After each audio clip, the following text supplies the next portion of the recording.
deux thématiques particulières sur lesquelles je suis intervenu. C'est le dérèglement climatique, puisque sur les productions de fruits et légumes, mais un peu partout en France, et depuis l'année dernière, on est passé par des étapes de gel, de sécheresse, de pluies intensives et de canicules en l'espace de deux campagnes, avec des effets sur nos productions de façon très importante.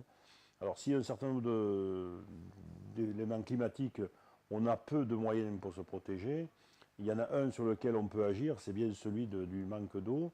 Donc tout ça, ça milite pour qu'on renforce notre politique en France de mobilisation de la ressource, stockage de cette ressource qui est là dans l'année, qu'il faut savoir stocker ou transférer sur les territoires au bénéfice de nos cultures pour éviter qu'on soit fortement impacté par ce phénomène-là. Donc ça, c'est le premier point. Après, l'autre point qui me tient à cœur actuellement, c'est la problématique d'une éventuelle remise en cause d'un mécanisme d'exonération de charges pour les travailleurs saisonniers, qui serait catastrophique pour les filières spécialisées, la viticulture, les fruits et légumes en particulier, puisque c'est quand même là que le gros du travail saisonnier est concentré. Aujourd'hui, la France est entre 15 et 35% plus cher que la plupart de nos pays voisins.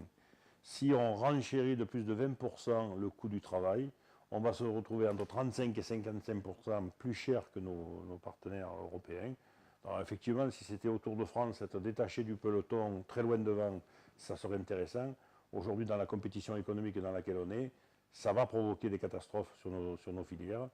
Bon nombre d'exploitations aujourd'hui, le montant des exonérations des charges sont supérieurs aux résultats. Donc si on enlève la réduction de charges, il n'y aura plus de résultats sur ces entreprises-là. Donc elles seront plus compétitives, elles auront continué à régresser. Donc c'est pas possible. Et je rappelle quand même qu'on parle beaucoup de bio et il faut faire du bio dans ce pays pour rattraper, pour satisfaire le consommateur.